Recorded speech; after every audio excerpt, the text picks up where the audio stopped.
So let's dive into what I spend in a week living alone in Toronto, Canada. I love money diaries like the Refinery 29 money diaries, seeing people's monthly budgets, and I think it only helps us all when we're sharing transparently about how we spend and how much things truly cost nowadays. So grab a drink. I'm going to be cracking a bubbly for this one because it is like 30 degrees Celsius in Toronto right now. We are going through a heat wave, so I'm gonna be having a cold, refreshing beverage while we dig into my spending. For full transparency, I wanted to pick a week where it was fairly normal spending for me. So I didn't want to pick a week that was super high, that had like clickbaity, super high sticker shock kind of numbers. But then on the other hand, I also didn't want to pick a week that was like artificially low, where I just happened to have a very low spend week and then be like, see, I spend nothing, like I'm so good with my money. Like, no, I wanted to give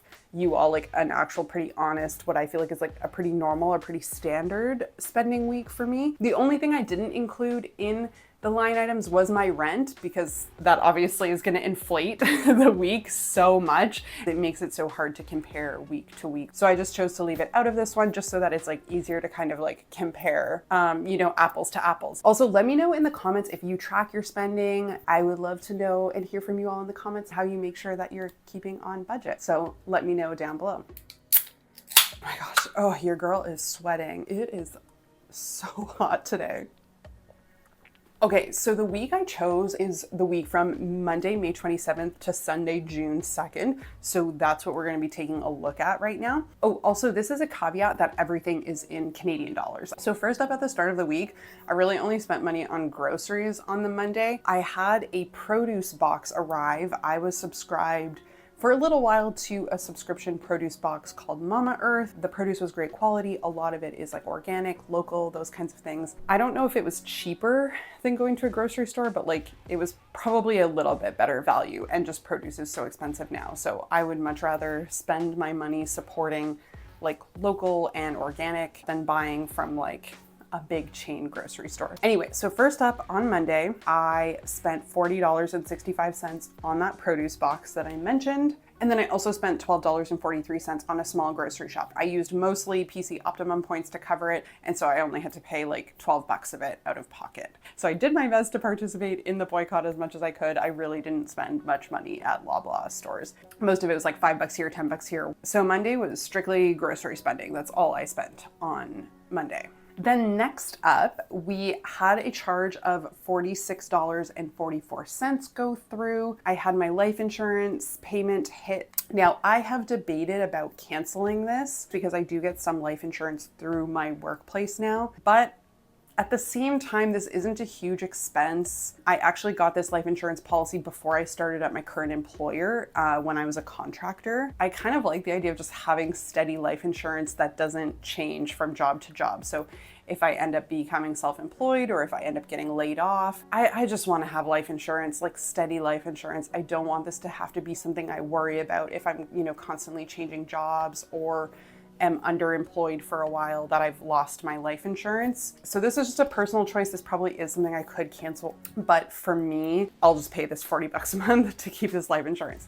Now, I might actually reduce the policy amount, and that might bring the costs down to about $32 to $35 a month. So I might do that, just bring down the amount of coverage I have a little bit, because it is supplemented with my workplace one. So that's something I'm thinking about, just to kind of reduce my monthly expenses, but it is what it is. Life insurance is kind of a must. So that was the only expense that hit on Tuesday. So I feel like so far so good. Like we're having a pretty responsible week. So far we've only spent on groceries and life insurance. I feel pretty okay about that. Now going into Wednesday, I had an Amazon purchase for $7.88. This was to get like floss threaders, such a boring purchase, but I still have wires on the back of my teeth from after I had braces as a teenager. So I bought some of those, $7.88. Not a glamorous purchase at all. I feel like actually this is such a boring week of spending that I'm sharing with you, but I promise it does get better. There's at least some other things. Also on Wednesday, I did make an online clothing purchase. So I think this was just like from the Gap or something. I needed like a new tank top and I need a new cap for the summer. I only have one hat and I've had it now at this point for about almost a decade. So it still is fine. It's just starting to get a little ratty and I wanted to just replace it with something a little bit cuter, a little bit fresher. So this wasn't a super expensive purchase, just like a tank top and a hat.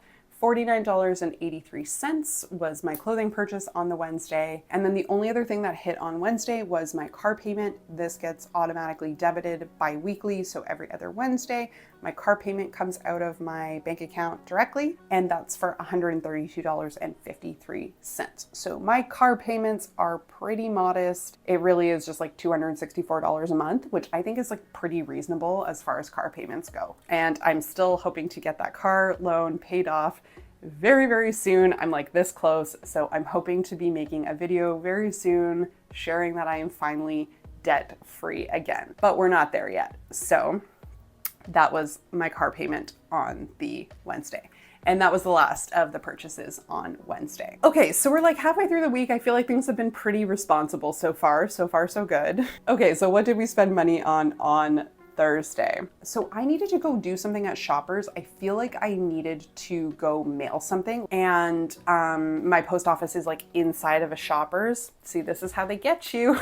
And again, I was trying so hard to participate in the boycott, but while I was at Shoppers, I bought a couple small things. OJ was on sale for like $2.99. It was like such a good deal. I was like, I'll do that. And then I just grabbed like some bagels and a couple other small things. But I only spent $13.28 at the Shoppers to get like actually a handful of items. So everything I bought was like pretty cheap or on sale. Then on Thursday, I also spent $15.81 on sunscreen. I wanted to get a travel size sunscreen to take with me to New York because I knew it would be roasting hot in the city and that I would be outside and walking around all day. Okay, so we're already at Friday. I feel like this is actually such a responsible week, but I truly don't buy that much discretionary stuff. Like I feel like my spending is usually pretty tame. Like I am a fairly frugal person. So this actually is like a pretty representative week of what my spending typically looks like. Now on Friday, I did end up ordering in something to eat. I got a burrito and chips and guac and like a Diet Coke or something. So because I was ordering in and I actually got a couple different things, it ended up being $27, which I'm okay to do it once in a while. Like I love my Uber Eats. I love the convenience factor, so this is just an area where I do spend, but I try to be mindful about it. I'm not like ordering in every day of the week. And when I do order in, I try to be mindful about the cost of it. And $27, like in the grand scheme of what I spent in the week, really, I didn't feel like it was that bad. Okay, now Saturday, this is where things start to blow up a little bit and things get a little bit crazy. I feel like the start of the month is always a little cruel because bills are often hitting on the first of the month.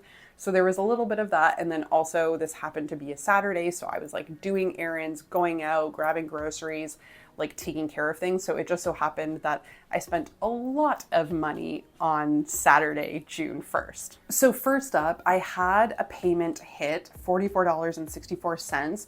That is towards my storage unit. I had to get a storage unit to store my winter tires.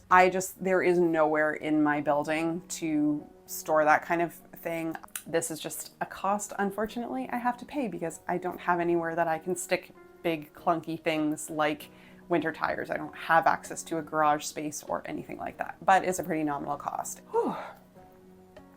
Oh my gosh. Next up, we have $94.02. This is for pet food, both a big bag of dry food and then also I give Lexi some canned wet food. So this was to get both. So it's like a little bit expensive, but it's like to cover her food for really, that should last us probably for about the next 6 weeks. So I do get some pretty good like mileage out of it. Like it's like, yeah, it's almost $100, but it'll last me for like a month and a half, maybe 2 months. So it's really not that bad when you break it down. Next up, I also did a grocery shop that day. I specifically went to Sobeys because I was still participating in the boycott, even though it was technically June and the boycott lasted a month. I still want to be reducing my spending at Loblaws owned stores for the foreseeable future. I hate the oligarchy of Canadian just retailers. Those of you who don't know or have context, Canada is basically just everything is owned by like the same 4 companies. And so we have some of the highest like cell phone prices in the world. We have very high grocery prices. And a lot of that is just the result of like reduced competition. So anyway, I went to Sobeys on the Saturday, spent $72.46. That was just to kind of like top up from, you know, the things I'd gotten earlier in the week. So I had gone through most of my produce box at that point.